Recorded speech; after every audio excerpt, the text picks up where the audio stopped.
Bienvenidos a La Orilla del Miedo. Antes de comenzar queremos enviar unos cuantos saludos a nuestro colega Fobos, a nuestro colega Joel de Expediente J Paranormal, a Luz Minas Corner. Si les gustan las manualidades les recomiendo mucho su canal, dense una vuelta. También queremos saludar a Luis E. Marcos, quien nos escucha desde Atlanta, a Anabel, quien nos escucha desde Argentina, un gustazo saber que hay gente que nos escucha para allá, a Ernesto Fernando Carranza, y con todo el cariño del mundo y de manera súper especial para Mari Cabrera. Esperamos que se encuentren bien este día y esperamos poder vernos de nuevo la semana que entra con un nuevo episodio. Como ya saben, cada 10º capítulo hay un cambio de temporada y este es el 10º capítulo de la 8ª temporada. Pueden encontrar los videos del canal ordenados por temporadas en las listas de reproducción de este mismo canal. Sin más anuncios, los invitamos. Acompáñenos a escuchar los sonidos de La Orilla del Miedo. Iniciamos. La Orilla del Miedo, donde tus historias hayan vida. Mi nombre es Luis. Vivo en una colonia en las afueras de mi ciudad. Todos dicen que son las orillas, pero sinceramente creo que está afuera de la ciudad. No hay luz eléctrica, las calles son de tierra y las casas están construidas en las faldas de un cerro. No es queja. A decir verdad, me gusta mucho mi colonia. Somos gente humilde, pero muy tranquila y trabajadora. La falta de recursos ha hecho que los vecinos permanezcamos unidos y nos ayudemos entre nosotros mismos. Por ejemplo, si un vecino le fallaron sus cálculos y se quedó sin agua antes de tiempo, cada uno de los demás le damos un poco de agua, una cubeta, lo que se pueda, para que con lo que juntemos entre todos, él pueda llegar hasta el día en que traen la pipa y para rellenar los tanques. O también los niños. Los niños salen temprano en la mañana todos a la escuela más cercana, pero para evitar tanto carro o movimiento, una persona se los lleva a todos un día y otra persona otro día. Podría sonar no tan común, pero la verdad es que somos una comunidad muy unida. Inclusive tenemos por costumbre reunirnos cada 2 o 3 días en un parque a platicar lo que hace falta, lo que nos podría ayudar a mejorar, y buscamos el modo de conseguirlo. Somos una colonia chica. Quizás seremos unos 200 y pocos o 200 y menos habitantes. Los caminos de tierra fueron hechos para que pasaran 1 o 2 carros, pero casi siempre andamos caminando sobre ellos. La vegetación es pobre, en mi estado. Somos más bien de un clima desértico. Los árboles más grandes llegan a medir 3 o 4 metros exagerando, así que no hay mucho para hacer sombra. Pero bueno, solo quiero darles una idea del lugar donde yo vivo, porque fue en esta colonia donde nos sucedió a más de uno lo que les voy a contar. En estas reuniones que hacíamos de vecinos, como ya les comenté, se tocaban temas de problemáticas generales para todos. Éramos siempre los mismos, no iba toda la colonia, nos reuníamos unos 15 o 20 personas. El resto de los vecinos o no les interesaba o no podían, pero las decisiones o planes que nacían de esas reuniones se respetaban. Nunca hemos tenido un problema. Además de estos 15 o 20 personas, a veces llegaba una señora o un muchacho con una problemática personal, algún caso muy particular que esperaba pudiéramos dar solución en aquella reunión, algún malentendido con un vecino, que aunque eran raros, también de pronto se podían dar, pero nunca pasaba a mayores. O quizás podría ser también la solicitud de un chico que le gusta el basquetbol y quiere que le digamos dónde poner un aro para jugar este maravilloso deporte. A veces llegaba gente con esas intenciones, que solo nos pedían ayuda y luego no volvían. Pues ese fue el caso de la señora Griselda. Ella era una persona mayor, ayudaba a limpiar casas, lavar ropa, cocinar, hacía todo lo que le pidieran del quehacer, y trabajaba exclusivamente en nuestra colonia. Supongo que ya habrán hecho sus conjeturas y obviamente lograron deducir que nadie de la colonia se puede pagar una persona para que le haga el aseo de su casa. Pero ese no es el caso de Griselda. Griselda se iba caminando y si alguien la veía en la calle, le hablaba a pasar a su casa. La señora Griselda ayudaba aquí, a veces allá, a veces le brindaban una comida, en el mejor de los casos dinero, pero la señora Griselda tiene una casa muy bonita y equipada. Su hijo vive en la ciudad y le da un buen dinero, a ella no le hace falta nada más que compañía, y creo que por eso sale todos los días a buscar con quién estar. A veces solo se pone a barrer la calle y avanza sin parar todo el día, platica un poco con alguien, barre más, platica de nuevo con alguien más y sigue barriendo. Es una señora muy agradable. Por esta razón se nos hizo muy extraño verla en aquella reunión de vecinos en la noche. Generalmente todos ayudan a aquella señora en todo lo que necesita. Pero ese día la señora Griselda se acercó a nosotros y nos hizo un comentario muy peculiar. Llegó, se presentó muy respetuosamente como es su estilo y como si ninguno de nosotros la conociera. De hecho la conocíamos muy bien, pero ella llegó y se presentó respetuosamente. Nos miró a cada uno lentamente. No sé si porque no veía bien o porque le quería dar peso a su intervención. Aunque no crean que estábamos en alguna especie de mesa redonda o en un salón con tribunas y sillas elegantes. No ese es el caso, no lo piense así.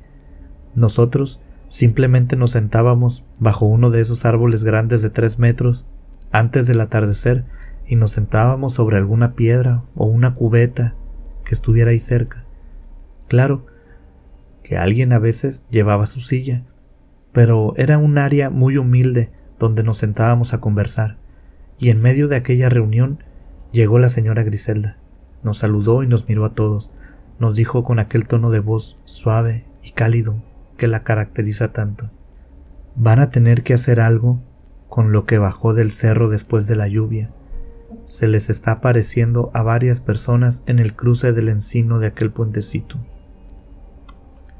Si solo por el puro hecho de que la señora Griselda estuviera allí entre nosotros nos causó extrañeza, ese comentario nos dejó muy desconcertados.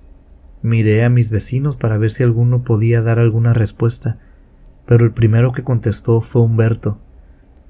Esas historias déjeselas a los chamacos y chamacas, doña Gris. Nosotros ya estamos viejos para esos cuentos. Lanzó una risita, pero muy respetuosa. Creo que de verdad intentó hacerse el chistoso con doña Gris, pero no le funcionó. Doña Gris le dijo: nomás no digan que yo no les advertí. No sé qué sea eso, pero no creo que sea bueno. Yo también lo he escuchado, y no parece ser muy amable, ni tampoco con buenas intenciones. Nos miró de nuevo a todos, como lo hizo al inicio, y se fue caminando, sin despedirse. Yo no tenía ni idea de lo que habían hablado Humberto y Griselda, así que pedí que me contaran de qué iba ese chisme. Obviamente no era algo importante, si no todos supiéramos acerca de este asunto. Si fuera algo muy importante ya lo hubiéramos platicado. Debía de ser un chisme que no a todos interesa y por eso no todos están enterados. Humberto nos contó que en aquel lugar, donde se unen 2 bajadas y se hace una cañadita pequeña, pero al final de cuentas una cañada, y que nosotros construimos una especie de puente improvisado para pasar caminando, nada muy fuerte ni una obra de ingeniería, eran unos tablones atravesados y con algunos soportes que, como Dios nos dio a entender, pusimos allí para cortar caminos entre algunas áreas, y la verdad es que sirvieron muchísimo, porque de un lado de la colonia estaban algunas casas y del otro lado otras, pero en esa división también quedaban separados los amigos, las vecinas que gustan del cafecito en la mañana, los compadres que se van juntos a trabajar, y aquel puente unió estas 2 partes de la colonia. Como resultado, el tiempo para ir de un lado a otro se redujo de 15 a quizás 5 minutos. Fue uno de nuestros primeros orgullos, una buena idea ejecutada por buenas personas y con buenas intenciones. El hecho es que Humberto nos contó que había empezado el rumor que bajo aquel puente hecho de palos, que solo Dios sabe cómo había permanecido en pie porque algunas de las lluvias que le tocaron fueron fuertes, y ustedes saben que por las cañadas corre el agua cuando cae. Siempre que llovía, Bajo ese puente corría agua, y pues ya depende si era una lluvia fuerte o leve, pero aquel puente ya había pasado por algunas fuertes lluvias y seguía en pie. Humberto nos estaba contando que algo estaba espantando a la gente bajo aquel puente. Algunos decían que era un fantasma, otros un diablo. Definitivamente las versiones eran muy variadas, pero en resumidas cuentas estaban asustando a la gente allí. Al parecer, el detalle de la lluvia no lo conocía Humberto. Nos dijo que eso era nuevo para él, pero básicamente eran mitotes y chismes de señoras y niños. Se contaba que ese asunto pasaba durante el atardecer y en la noche. Alguien platicó allí entre nosotros que él había escuchado que a la hija de no sé quién la habían chisteado. Esa fue la palabra que usó, y es cuando uno hace ch, ch, ch, ch. Y cuando buscó, no había nadie, y esto le pasó justo cuando pasó el puente. Otro contó que su esposa iba caminando sobre el puente y que se sintió observada. Giró su cabeza hacia atrás y vio como alguien la observaba desde la parte de abajo del puente, como apenas asomaba sus ojos para verla por un lado. La esposa de este hombre se sacó tremendo susto y salió corriendo. Había también la historia de aquellos niños que estaban cruzando el puente y su pelota cayó por un costado, pero cuando fueron a buscarla no la encontraron. Estaban todas estas historias que eran de naturaleza y comportamiento tan variado que parecía no tener un hilo entre ellas. Por supuesto, siempre existe la posibilidad de que hubiera algunas historias falsas o que algunas historias se pudieran explicar de manera racional. La cosa es que se acabó la reunión de vecinos comentando sobre aquellos rumores y dejamos de lado los demás asuntos. Nos despedimos y nos fuimos a nuestras casas. Durante el desayuno del día siguiente, hablé con mis hijos sobre aquellas historias y me las confirmaron. Me contaron de hecho algunas más. Entre estas historias nuevas parecían tener detalles parecidos con las que escuché en la reunión de vecinos, pero con detalles aumentados o disminuidos. Aquello parecía estarse saliendo de control entre toda la colonia, así que me fui a trabajar y decidí ir a hablar con Griselda por la tarde, cuando volviera, porque lo único que no se había escuchado era el detalle de la lluvia. Es verdad que hace tiempo había caído una lluvia fuertecita, pero nadie había ligado aquellos eventos con el fenómeno meteorológico, solo la señora Griselda, así que quizás ella tendría más información, una información que pudiera ser útil. Cuando volví por la tarde de mi trabajo, busqué a la señora Griselda, y la verdad es que fui bastante directo. Estuve pensando todo el día sobre este asunto y por algún extraño motivo pensé que todos estaban haciéndolo también, así que llegué de sopetón sin advertencia. Señora Griselda, muy buenas tardes, quiero preguntarle acerca del asunto del puente. ¿Por qué usted hace una conexión entre los rumores y la lluvia? Ella se me quedó viendo muy tranquila. A pesar de que yo venía acelerado, no logré acelerarla a ella. Ella siempre permaneció tranquila, y su respuesta derribó cualquier análisis que yo hubiera podido haber realizado. El análisis de ella fue infalible. Yo anduve dándole vueltas a todo lo que yo conocía sobre fantasmas y espectros, pero la verdad, mi información era escasa, y la respuesta de doña Gris fue: los sustos empezaron después de la lluvia fuerte. Me quedé atónito con la respuesta y pensé, la genialidad de la sabiduría de los mayores radica muchas veces en la sencillez. Nos reímos y platicamos un rato juntos, y me fui a casa, conforme con esa explicación. Durante los días que pasaron hasta la siguiente reunión, no pude sacarme de la cabeza aquella idea del fantasma o espíritu, lo que fuera, así que nomás llegando con mis vecinos, les lancé mi idea. Vamos a investigar, vamos a ver. Pero hubo quienes se opusieron y hubo quienes se les vio convencidos, pero no quedó en nada. Por lo menos no iríamos como grupo, así que fui por mi cuenta. Saliendo de la reunión, pasé por mi casa y le dije a mi hijo que me acompañara. En ese entonces tendría unos 13 años y ya nos acompañábamos mucho. En el camino le comenté que iría a ver aquel puente y a revisar los alrededores para ver si no salía algo o podíamos investigar algún detalle más. La verdad, de tanto que estuve pensando en eso, La curiosidad había crecido muchísimo dentro de mí. Se había convertido como en alguna especie de obsesión. Íbamos de camino para el cruce, al puentecito cuando mi esposa nos alcanzó y me jaloneó del hombro. ¿Qué vas a hacer, Luis? Le dije que solo iba a revisar. Algo llamaba muchísimo mi atención sobre este asunto. No podía sacarlo de mi cabeza. Ya era de noche, las reuniones de vecinos empezaban al atardecer y cuando terminaban normalmente ya eran de noche. Ella intentó convencerme de irnos, de no meternos en donde no nos llamaban, pero así, a jalones y tirones, mi esposa decidió también acompañarnos. Cuando vimos el puente, a la distancia, me volvió a decir que nos fuéramos, pero algo dentro de mí, conforme más me acercaba a aquel puente, más me decía que yo estaba en lo correcto, y mi emoción se multiplicaba por 3, 4 veces, mi adrenalina crecía. Al llegar al puente, de primera instancia, no vimos nada. Lo cruzamos y luego volvimos. Nos quedamos un rato sobre aquella construcción, pero nada nos pasó, ni se escuchaba nada. Entonces se me ocurrió la idea de buscar debajo del puente. Lo cruzamos y empezamos a descender hacia aquella cañada, entre piedras y matorrales, en la noche.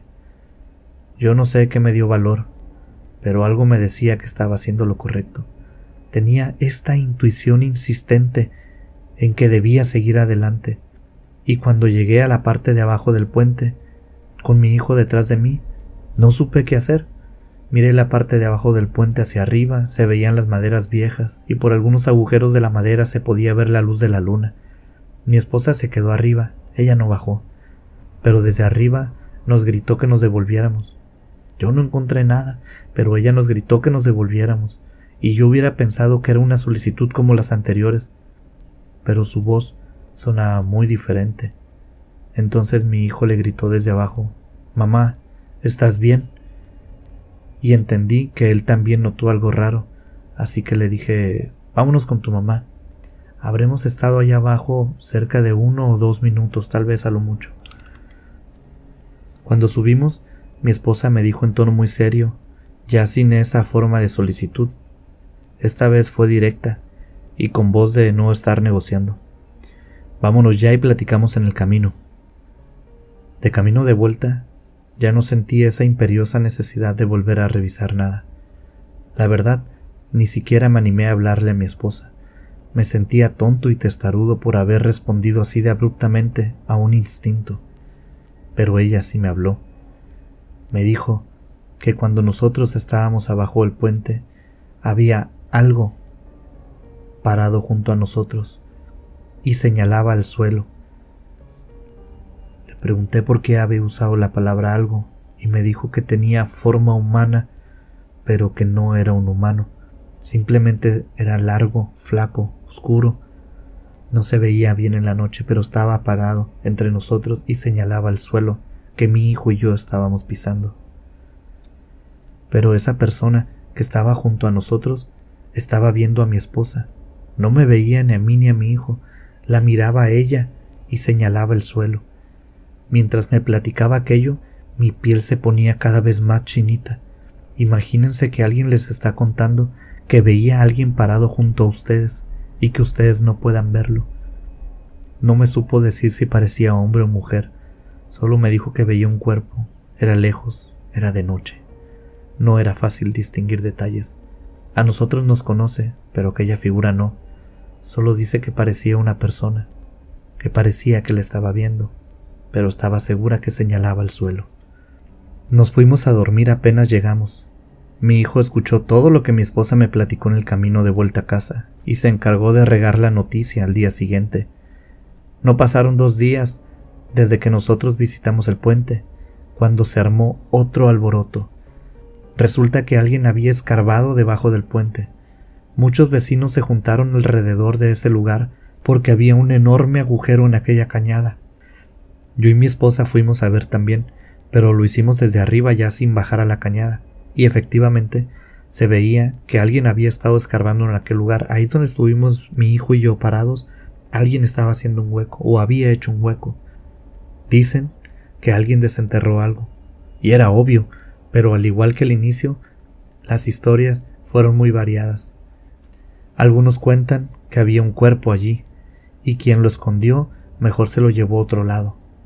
Hay una familia que se fue a los pocos días sin decir nada a nadie.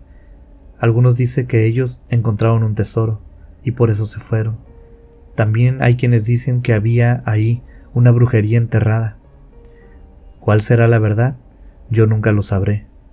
Estuve cerca de enterarme, pero no lo conseguí. Pero ¿saben qué si es algo que yo sé? Después de que desenterraron lo que había ahí debajo de aquel puente, los rumores e historias sobre sustos terminaron. ¿Usted qué opina? Gracias por escuchar un relato más de La Orilla del Miedo, un espacio donde tus historias cobran vida y renacen en cada emisión. Si tienes alguna historia que contarnos, mándanos un correo a laorilladelmiedo@gmail.com. También puedes buscarnos en nuestras redes sociales, en Instagram y Facebook como La Orilla del Miedo. En Twitter, encuéntranos como @orilladelmiedo. Hasta la próxima. Hasta la próxima.